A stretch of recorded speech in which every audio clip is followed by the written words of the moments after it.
Para jamaah rahimakumullah, timbang dadi udun kula badhe ngaturaken masalah yang sedang ramai.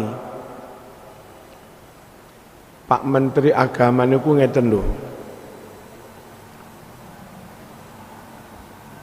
Di beberapa lingkungan padat kadang penggunaan speaker sound system dianggap agak mengganggu lingkungan. Lek teng desa mboten. Teng desa yang rata-rata masyarakatnya petani, sawah-sawai dhewe, kalaupun ngarit, wedhus-wedhuse dhewe, sapi-sapine dhewe, kalaupun ngopeni ayam yo ayam-ayame dhewe. Masyarakat yang mandiri dalam mengurus pekerjaan yang ngoten niku enggak terikat waktu. Andai bengi niku mari terbangan, zikiran, sholawatan sampai jam 12, terus meneh isuk mari subuh ngantuk, itu enggak masalah.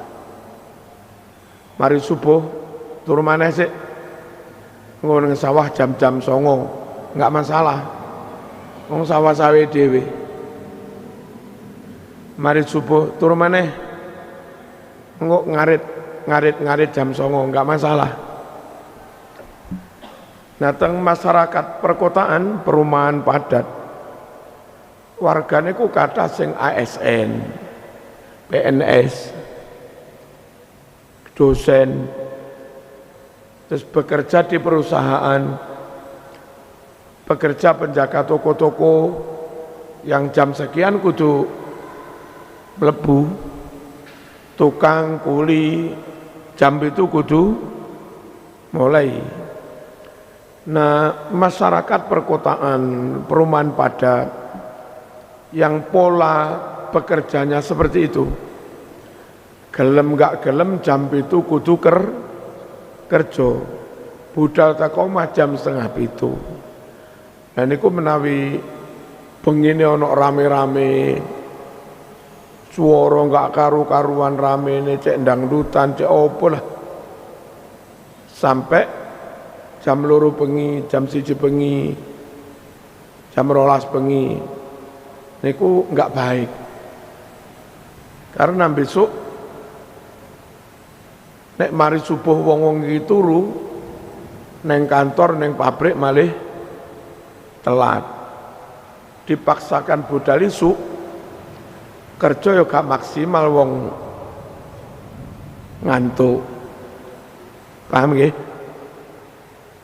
Makanya untuk di lingkungan padat ngoten niku, cek speaker, cek salon, cek opo, cek azan, cek dangdutan, cek opo, diatur, niku memang perlu biar tidak mengganggu yang lain. Paham jenengan? Jadi bahwa nguripi swara banter-banter perlu diatur di lingkungan perkotaan padat. Ngoten saged memahami ngoten niku.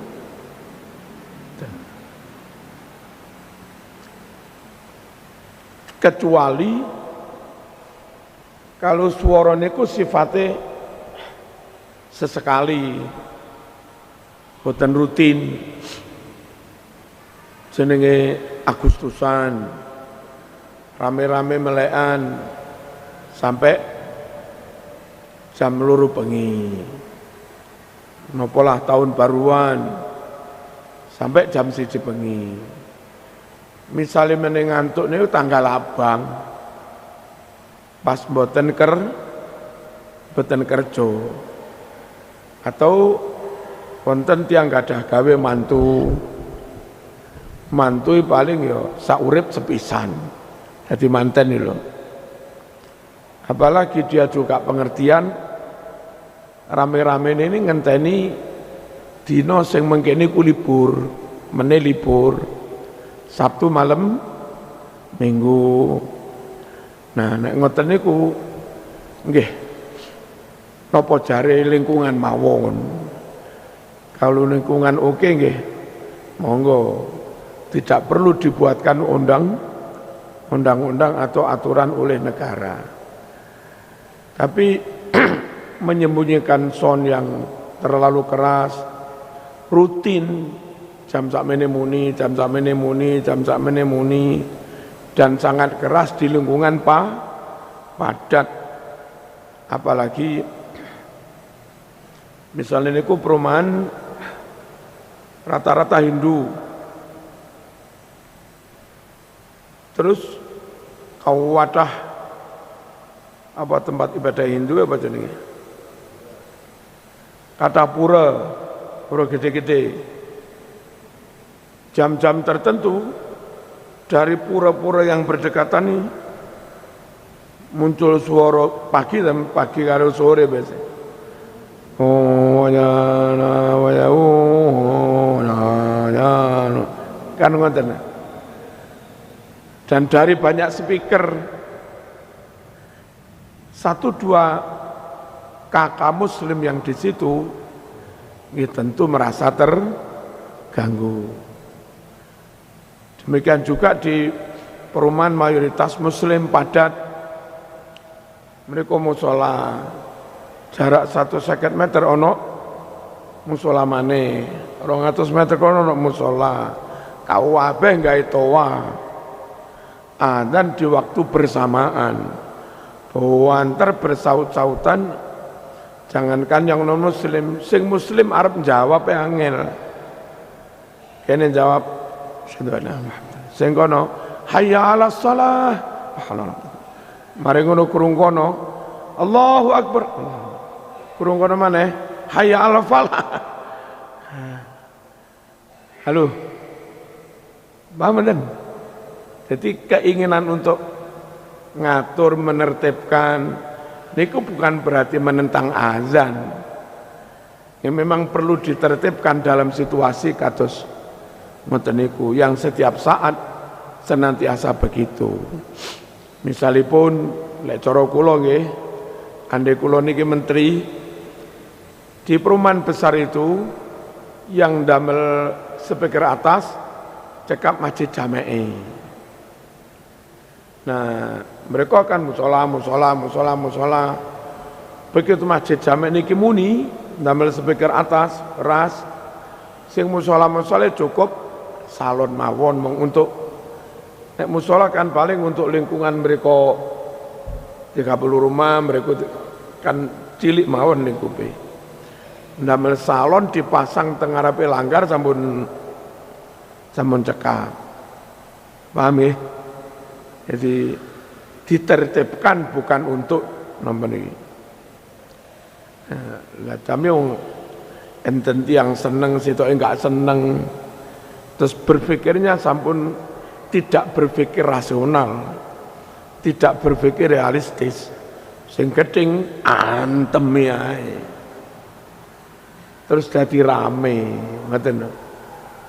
Padahal sebetulnya ide mengatur, menertibkan niku hampir semua setuju. Masih Muhammadiyah nggih setuju, Muhammadiyah tambah setuju banget para rawuh.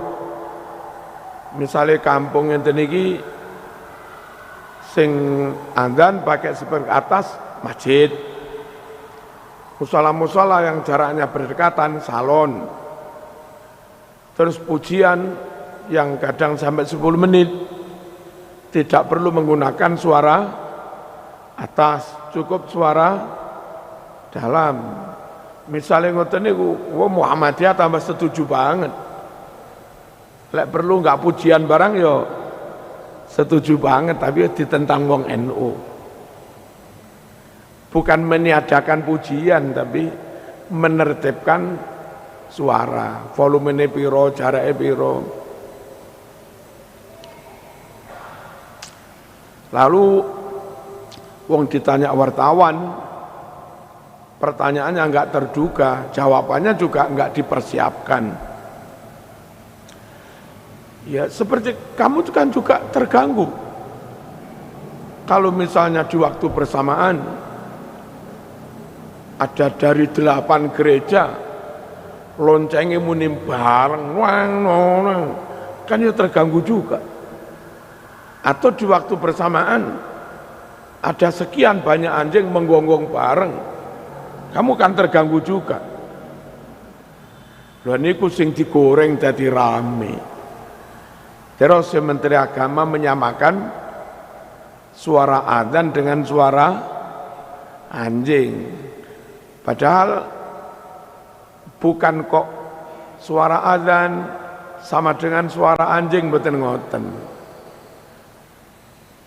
Bahwa non-muslim akan atau mungkin terganggu dengan suara adzan dari banyak speaker, itu seperti sama dengan non-muslim yang mungkin juga terganggu di perumahan mayoritas Kristen di waktu yang bersama dari 8 gereja nopo-nopo bunyi lonceng bareng-bareng. Seperti juga kita semua mau muslim non-muslim juga terganggu kalau ada suara apa-apa yang berbareng-bareng kayak suara. Jadi sing dipadakne dalam hal podo-podo terganggu ini bukan kok suara ini sama dengan suara ini, mboten. Dalam hadis Bukhari Muslim Nabi dawuh ngeten iki, innakum satarawna rabbakum kama tarawna hadzal qamar lailatal badri la tudamuna fihi abada. Sungguh kelak di hari kiamat kamu bisa melihat Tuhanmu seperti kamu melihat rembulan di bulan purnama ini. Sama sekali kamu enggak kesulitan, enggak remeng-remeng melihatnya. Apa begini ini lantas Nabi kau tuduh menyamakan Allah dengan rembulan?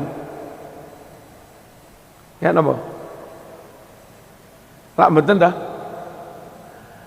Apa maksudnya Kanjeng Nabi?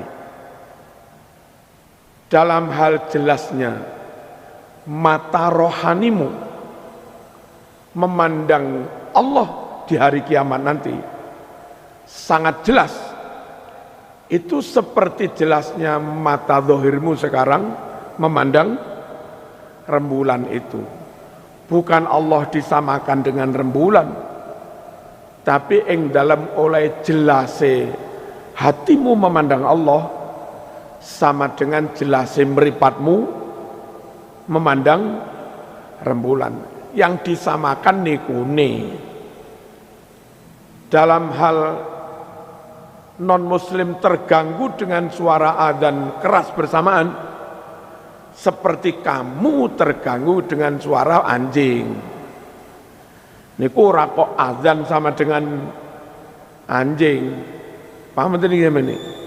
Jadi dalam hal kamu terganggu, dalam hal non-muslim di lingkungan yang banyak masjid dan musolanya terganggu dengan suara adzan yang terlalu keras, dalam hal itu seperti kamu yang juga merasa terganggu dengan suara anjing atau suara apa yang dalam waktu bersamaan bersuara terlalu keras. Ngertos mboten? Nah, lek jenengan ngertos ilmu balaghah, tasbih ini disamakan dengan ini, itu tidak dalam rangka Allah oleh Nabi disamakan dengan rembulan, tidak dalam rangka suara azan oleh Pak Menteri disamakan dengan suara lonceng gereja atau gonggongan anjing, tapi dalam hal orang yang enggak seagama terganggu dengan apa yang dilakukan pemeluk agama lain, itu sama-sama sama-sama terganggu. Bukan kok adzan sama dengan lonceng.